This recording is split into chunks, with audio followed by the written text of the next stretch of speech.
अस्सलाम वालेकुम व्यूअर्स, कैसे हैं आप सब। उम्मीद है खैरियत से होंगे। आप लोग देख रहे हैं नेक्सस टेक टीवी और मैं हाज़िर हूँ एक लेटेस्ट वीडियो के साथ। और आज की वीडियो बहुत इंपॉर्टेंट है और इसमें डिस्कस करेंगे करंट मार्केट सिचुएशन और कौन सी लोकेशंस, कौन से प्लॉट ऐसे हैं जिनकी मार्केट बेहतर है और कौन से एरियाज़ ऐसे हैं जिनकी मार्केट बिल्कुल डेड है, स्लो है। तो वीडियो कंप्लीट देखेंगे तो आपको सारी इन्फॉर्मेशन मिल जाएगी, लेकिन कोशिश करेंगे कि कम से कम टाइम में डिस्कशन को कंप्लीट करें और बाकी आप लोग वीडियो को मुकम्मल देखें ताकि आपको कंप्लीट इन्फॉर्मेशन मिल सके। और वीडियो शुरू करने से पहले अगर नए लोग इस वीडियो के ऊपर हैं, फर्स्ट टाइम वीडियो को देख रहे हैं, यहाँ उनसे रिक्वेस्ट है कि चैनल को सब्सक्राइब कर लें और बेल आइकॉन पे ऑल नोटिफिकेशन पे ज़रूर क्लिक करें। ठीक है, तो चलते हैं टॉपिक की तरफ। सबसे पहले जो मार्केट सिचुएशन है वो आप सब लोग जानते हैं ऑलमोस्ट, और हम जो कि मार्केट में होते हैं तो हम थोड़ा सा डिटेल में बात करेंगे आपके साथ। मार्केट आप सब लोग जानते हैं काफ़ी स्लो है मार्केट, ठीक है, और डेड नहीं कह सकते इसको, थोड़ा नॉर्मल मार्केट आप कह सकते हैं। इनक्लेव, जो कि मैं ऑलवेज़ कहता हूँ कि जो इनक्लेव है इसकी मार्केट कभी भी डेड नहीं होती, प्लस माइनस होती है, स्लो हो जाती है, लेकिन मार्केट बिल्कुल स्टॉप नहीं होती, रुकती नहीं है। ठीक है, अभी भी आप हेड ऑफिस देख लें तो कोई ना कोई ट्रांसफ़र्स होती रहती हैं। ठीक है, तो मार्केट चल रही होती है। तो वो कौन कौन सी कैटेगरीज़ हैं जिनमें सेल परचेज़ हो रही है, थोड़ा आगे जाकर डिस्कस करेंगे। तो सबसे पहले मार्केट को जो स्लो किया है, जो मार्केट को डाउन किया है, वो कौन से अवामल हैं, तो उनको थोड़ा डिस्कस करते हैं। नंबर 1 पे आप लोग जानते हैं जो गवर्नमेंट पॉलिसीज़ होती हैं वो डायरेक्टली इफ़ेक्ट करती हैं मार्केट को, और इस दफ़ा भी ऐसा ही हुआ है। जो पीडीएम गवर्नमेंट है उसने जो टैक्स लगाए हैं रियल एस्टेट के ऊपर, बहुत ज़्यादा टैक्स हैं, और बगैर सोचे समझे, बगैर इन्वेस्टर्स का ख्याल किए और बगैर क्लाइंट का ख्याल किए, बगैर को सोचे समझे किसी का ख्याल किए उन्होंने ये जो टैक्स इम्पोज़ किए हैं उसने डायरेक्टली इफ़ेक्ट किया है मार्केट को और बैडली इफ़ेक्ट किया है। और उस वजह से जो सेल परचेज़ है वो तकरीबन जो बाकी सोसाइटीज़ हैं ना होने के बराबर है। इवन सीडीए सेक्टर्स जो कि एक बहुत ही टॉप क्लास, एक वेल नाउन, एक इस्टेब्लिश सेक्टर है, वहाँ की जो सेल परचेज़ है वो भी काफ़ी स्लो है। ठीक है, तो बजाय इसके कि गवर्नमेंट टैक्स के थ्रू रेवेन्यू हासिल करे, उल्टा उसने सारा बिज़नेस ठप कर दिया है और टैक्स कलेक्शन भी नहीं हो रही। और रियल इस्टेट से जो लिंक्ड 30-40 इंडस्ट्रीज़ हैं उनका काम भी स्लो हो गया है। और इसके अलावा अगर हम बात करें ओवरऑल जो इंडस्ट्री है, स्पेशली जो फैसलाबाद की टेक्सटाइल इंडस्ट्री है, वो भी आपके सामने है जिसके बुरे हालात हैं। और उसके साथ भी काफ़ी इंडस्ट्रीज़ लिंक होती हैं जो कि स्मॉल इंडस्ट्री कह सकते हैं आप, और लार्ज स्केल पे इंडस्ट्रीज़ कह सकते हैं, तो आपस में इंटरलिंक होती हैं। तो ओवरऑल जो मुल्क का है वो काफ़ी नुकसान हुआ है, वो आप लोग जानते हैं ऑलरेडी, डिस्कशन करने की कोई ज़रूरत नहीं है। तो बहरहाल जो टैक्स पॉलिसीज़ हैं वो काफ़ी असरअंदाज हुई हैं रियल इस्टेट के ऊपर, और उसके नतीजे में जो ट्रांसफ़रें हैं वो बिल्कुल ना होने के बराबर हैं। बाकी सोसाइटीज़ का काम तो बिल्कुल आप कह लें अगर 100% था पिछली गवर्नमेंट में, तो इस टाइम पे 10 से 15% आप कह सकते हैं कि रह गया है। ठीक है, और बहरी इनक्लेव चूँकि आपको पता है इसकी जो लोकेलिटी है वो एक आउटस्टैंडिंग है, लोकेशन अच्छी है और एंड यूज़र के लिए बहुत ही अप्रोचेबल है, इस्लामाबाद के पास है और अच्छी लोकेशन के ऊपर है। और ओवरसीज़ क्लाइंट के लिए भी इसमें अट्रैक्शन है, लोकल क्लाइंट के लिए भी अट्रैक्शन है। इन्वेस्टर्स जो ऑलरेडी खेलते हैं, जिनको पता है प्लस माइनस मार्केट का, वो भी जानते हैं, उनके लिए भी मार्केट में काफ़ी अट्रैक्शन होती है और काफ़ी लोगों ने पैसा यहाँ से कमाया है, तो वो जानते हैं मार्केट में कैसे इन्वेस्टमेंट करनी है, कैसे बाइंग सेलिंग करनी है। तो बहरहाल मार्केट नंबर 1 पे जो इशू है वो टैक्स का इशू है। टैक्स के मामला जो हैं वो काफ़ी ख़राब हैं, और एक और टैक्स आने वाला है डीम्ड टैक्स। ठीक है, हाँ जी, डीम्ड टैक्स भी आने वाला है, DEEMED, डीम्ड टैक्स। ठीक है, वो अभी लाहौर कोर्ट से सुना है कि अभी उसका फ़ैसला नहीं हुआ। अगर वहाँ से भी फ़ैसला हो जाता है, बाकी कोर्ट से फ़ैसले हो चुके हैं FBR के हक़ में, अगर वहाँ से भी फ़ैसला डिसीजन आ जाता है तो ये डीम्ड प्रॉपर्टी टैक्स है इमूवेबल प्रॉपर्टीज़ के ऊपर। ठीक है, तो इसका कोई सेक्शन 7E है इनकम टैक्स ऑर्डिनेंस, उसके अंडर ये एक टैक्स लगाने जा रहे हैं FBR वाले इमूवेबल प्रॉपर्टीज़ के ऊपर। और फॉर एग्ज़ाम्पल अगर आपका प्लाट है ठीक है, और आप यूज़लेस है, उस पर घर नहीं बना रहे, तो जो भी उसकी FBR की वैल्यू है, ठीक है, उसकी 20% इनकम कंसीडर करेगा FBR, ठीक है, और उस 20% का 5% टैक्स आपने सालाना जो आपकी फ़ाइल रिटर्न होगी, जो आपने इनकम टैक्स फ़ाइल रिटर्न जमा करवानी है 1 साल बाद, आप उसमें वो टैक्स पे करेंगे और उस प्रॉपर्टी को शो भी करेंगे, ठीक है। अगर ये टैक्स भी लग जाता है तो ये एक और वर्स्ट टैक्स होगा और प्रॉपर्टी को मज़ीद ये डाउन करेगा। जो लोग फॉर एग्ज़ाम्पल इन्वेस्टर्स हैं या ओवरसीज़ क्लाइंट हैं जिन्होंने लॉन्ग टर्म प्लान किए हुए हैं कि 2-3 साल बाद घर बनाएंगे, 4 साल बाद घर बनाएंगे, तो वो फिर उनको हर साल टैक्स देना पड़ेगा। और इसमें भी क्लैरिटी नहीं है, इसमें काफ़ी चीज़ें क्लियर होने वाली हैं, लेकिन जो मुझे कुछ इन्फॉर्मेशन है मैं आपसे वही शेयर करूँगा। हो सकता है इसमें कोई प्लस माइनस भी हो। 2.5 करोड़ तक जो प्रॉपर्टी है वो एग्जप्शन है, ठीक है। अगर किसी का प्लॉट है 1 कनाल प्लॉट है और उसकी जो FBR की वैल्यू है वो 1 करोड़ 75 लाख है, ठीक है, मैं बहर इनक्लेव की बात कर रहा हूँ, या 1.5 करोड़ है या 2 करोड़ है या 2.5 करोड़ से नीचे उसकी वैल्यू है, तो उसके ऊपर ये टैक्स अप्लाई नहीं होगा। और अगर 2.5 करोड़ से प्रॉपर्टी अबव चली जाती है, अब इसमें एक क्वेश्चन है कि अगर आपके 2-3 प्लॉट हैं और उसको आप इकट्ठा करें तो उसकी जो FBR की वैल्यू है तीनों प्लॉटों की, अगर वो 5 करोड़ चली जाती है, तो आप क्वेश्चन ये है कि इसके ऊपर टैक्स होगा कि नहीं होगा। तो ये आने वाले दिनों में चीज़ें क्लियर होंगी, तो इंशाल्लाह हम आपको अपडेट भी करेंगे। लेकिन जो थोड़ी बहुत इन्फॉर्मेशन है वो मैं आपसे डिस्कस कर रहा हूँ कि ये टैक्स आने वाले दिनों में हो सकता है इम्पोज हो जाए। और लाहौर हाई कोर्ट का फ़ैसला अभी नहीं आया, उसके बाद ये डिसीजन होगा। अगर वो फ़ैसला FBR के हक़ में आ जाता है तो ये एक नया टैक्स लगेगा। और जो भी आपकी इमूवेबल प्रॉपर्टी है, वो प्लाट हैं, ठीक है, वो एग्रीकल्चर लैंड है, जो भी जिस भी इलाके में जिस सोसाइटी में भी है, और उसकी जो भी FBR की वैल्यू है उसका 20% इनकम कंसिडर की जाएगी और उसका 5% आपको टैक्स देना पड़ेगा साल बाद, ठीक है। तो ये एक वर्स्ट चीज़ है। लेट्स सी कि ये कब अप्लाई होता है, नहीं होता, आने वाले टाइम के साथ साथ हम आपसे डिस्कस करेंगे अगर कोई चीज़ आती है। और सेकंड नंबर पे जो मार्केट स्लो है और ज़्यादा फास्ट नहीं है, ज़्यादा ट्रेडिंग नहीं हो रही, सेल परचेज़ नहीं हो रही, तो इसकी एक रीज़न ये है कि जो इन्वेस्टर्स हैं वो डिफरेंट सोसाइटीज़ में स्टक हैं, ठीक है।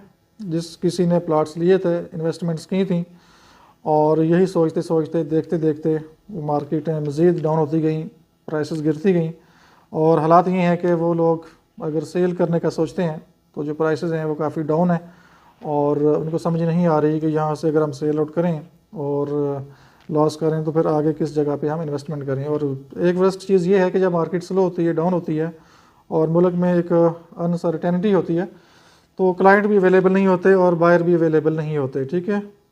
पेमेंट लोगों के पास होती है, कैश पड़ा होता है बैंक्स में, लेकिन लोग डरते हैं, अवॉइड करते हैं। अगर किसी का पैसा बैंक्स के अंदर पड़ा हुआ है तो आप लोग जानते हैं कि जब डिफ़ॉल्ट कंडीशन आती है तो आप अपना पैसा बैंक से भी नहीं निकाल सकते, ठीक है।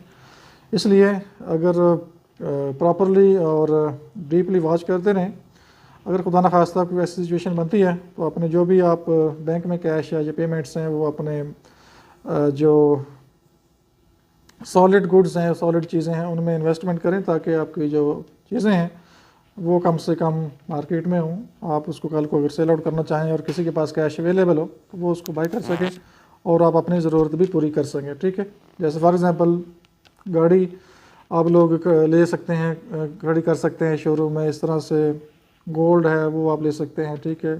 प्लॉट्स आप ले सकते हैं, इन्वेस्टमेंट कर सकते हैं, हाउसेस में इन्वेस्टमेंट कर सकते हैं, अपार्टमेंट्स में, जो भी आपका दिल मानता है, जो आप थोड़ा समझते हैं कि सेफ़ है, तो मेरे ख्याल में आपको बजाय इसके कि पैसा बैंकों में रखें, ठीक है, तो आपको कोई ना कोई चीज़ बाई करनी चाहिए और इन्वेस्टमेंट कर लेनी चाहिए, ठीक है।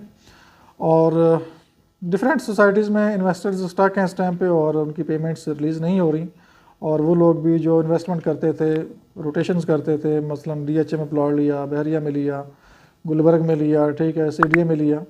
CDA की तो मार्केट खैर फिर भी स्टेबल होती है, स्लो हो जाती है, लेकिन बहुत ज़्यादा प्राइसेस नीचे नहीं गिरती, लेकिन जो प्राइवेट सोसाइटीज़ होती हैं उनकी प्राइसेस काफ़ी नीचे गिर जाती हैं। और एक रीज़न ये भी है कि इन्वेस्टर्स डिफरेंट सोसाइटीज़ में स्टक हैं, उनकी चीज़ें वहाँ से सेल आउट नहीं हो रही, और अगर वो सेल आउट करते हैं तो उनको काफ़ी लॉस है, तो वो मुनासिब समझते हैं कि जो प्लाट्स ऑलरेडी जो प्रॉपर्टी उनके पास है वो उसी को रिटेन करें और हालात बेहतर हों तो फिर उनको सेल आउट करें। तो ये भी एक रीज़न है कि जो मार्केट है इसमें रोटेशन नहीं हो रही, प्लॉट की सेल परचेज़ नहीं हो रही, और सिर्फ जेन्युइन बायर आ रहे हैं जिन्होंने घर बनाने हैं, ये लॉन्ग टर्म प्लान है, ठीक है। तो वही लोग इन्वेस्टमेंट्स कर रहे हैं। और थर्ड नंबर पे ट्रस्ट डेफिसिट है इस टाइम पे, स्पेशली जो ओवरसीज़ लोग हैं वो भी वाइट कर रहे हैं इस सिचुएशन में। उनको नहीं आइडिया कि हम डॉलर्स एक्सचेंज करें और रुपीज़ में जाके बाइंग करें और कल को खुदा न खास्ता डॉलर की वैल्यू बढ़ जाए और पैसे की वैल्यू बिल्कुल गिर जाए तो हम किस साल में होंगे। तो वो जो इन्वेस्टर्स हैं वो भी ट्रस्ट डेफिसिट का शिकार हैं, वो भी सेटिस्फाई नहीं है जो इस टाइम पे कंडीशन है। और इस तरह से जो लोकल लोग हैं, इन्वेस्टर्स हैं जिनके पास डॉलर्स हैं, वो भी एक्सचेंज करवाने से घबराते हैं। वो कहते हैं डॉलर्स ऊपर जा रहा है तो हम रियल स्टेट जो ऑलरेडी डेट मार्केट है या स्लो मार्केट है तो उसमें हम इन्वेस्टमेंट क्यों करें, ठीक है। तो ये भी एक रीज़न है। और वैसे भी आपको पता है कि मुल्क में इस टाइम पे पॉलिटिकल अनसर्टेनिटी है, ठीक है। तो बाहर से इन्वेस्टर्स भी नहीं आ रहे। और जो इस टाइम पे आपने सुना होगा जो बिज़नेस कॉन्फिडेंस इंडेक्स है वो भी माइनस पे चला गया है। और वो भी एक रीज़न है कि उस वजह से जो आपकी फ्यूचर फोरकास्टिंग है कंट्री ने किस सिमत में मूव करना है, वो आपका जो इंडेक्स है वो नेगेटिव पे है। और उस वजह से जो ओवरसीज़ लोग हैं, इन्वेस्टर्स हैं, वो आपके मुल्क की तरफ इन्वेस्टमेंट नहीं करना चाह रहे, स्पेशली इन हालात में। और तो जब मुल्क में स्टेबल हालात होते हैं, एक स्टेबल गवर्नमेंट होती है, एक अवामी गवर्नमेंट होती है, तो वो अगर अवाम के जो फ़ायदे के लिए पॉलिसीज़ है वो बनाती है, ठीक है। और उसके बाद हम डिस्कस करते हैं कि मार्केट किन एरियाज़ में मार्केट स्लो है और किन एरियाज़ में मार्केट नॉर्मल है। थोड़ा सा डिस्कशन कर लेते हैं। इस टाइम पे जो मार्केट की सिचुएशन है, जो पोजेशन प्लॉट्स हैं डेवलप एरियाज़, ठीक है, लाइक सेक्टर ए है, C1 C2 जो पोजेशन प्लॉट्स हैं, वहाँ की मार्केट इस टाइम पे चल रही है। और एंड यूज़र आ रहे हैं जिन्होंने घर बनाने हैं, स्पेशली वो लोग बाइंग कर रहे हैं और उनको रीज़नेबल रेट्स के ऊपर चीज़ें भी मिल रही हैं, ठीक है। और जो लोग सेल करना चाहते हैं उनके लिए थोड़ी सी प्रॉब्लम्स हैं कि मार्केट में इस टाइम पे जो क्लाइंट है वो चॉइस वाला क्लाइंट है, ठीक है।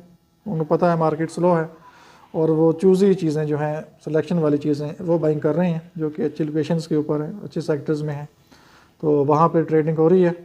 और सेकंड नंबर पे जो सेमी डेवलप एरियाज़ हैं, क्लियर लैंड प्लॉट्स हैं, वहाँ पे भी ट्रेडिंग हो रही है। वहाँ की मार्केट भी थोड़ी स्लो है लेकिन डेड नहीं है, मार्केट चल रही है, ठीक है। और थर्ड नंबर पे जो नॉन डेवलप लिटिगेशन एरियाज़ हैं, वहाँ की मार्केट आप कह सकते हैं डेड है इस टाइम पे। वहाँ पे बायर्स प्लॉट लेने के लिए रेडी नहीं है और वो मैं थर्ड नंबर पे लोकेशन कंसीडर करता हूँ इन हालात में। जब हालात बेहतर होते हैं फिर तो वहाँ पे तेज़ी होती है। जैसे 4-5 महीने पहले आप चले, 4-5 महीने पहले अगर हम बात करें तो जो नॉन डेवलप एरियाज़ हैं उनकी बाइंग काफ़ी हुई है और वहाँ पे रेट्स काफ़ी ऊपर गए हैं, ठीक है।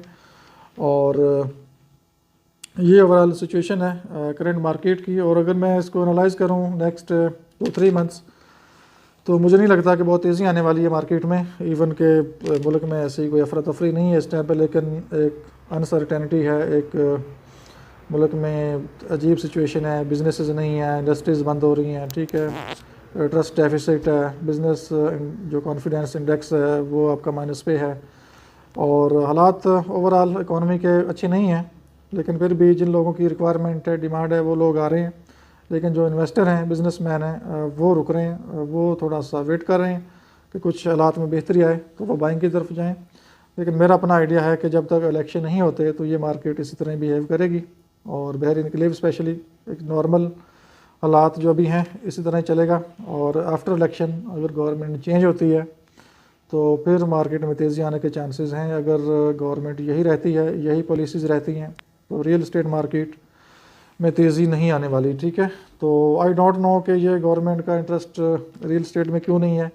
इतनी बड़ी ये इंडस्ट्री है और इससे आगे कितनी इंडस्ट्रीज़ लिंक्ड हैं, लेकिन जो गवर्नमेंट है लेकिन उसको ज़रा भी एहसास नहीं है कि हम किस तरफ को जा रहे हैं। बजाय इसके कि वो टैक्स रेवेन्यू इंक्रीज़ करते, टैक्स कलेक्शन इंक्रीज़ करते, उन्होंने टैक्स लगा के टैक्स की जो अमाउंट है वो इंक्रीज़ करके तो मार्केट को बिल्कुल कूल डाउन कर दिया है और इस टाइम पे कोई टैक्स कलेक्शन नहीं हो रही, ठीक है।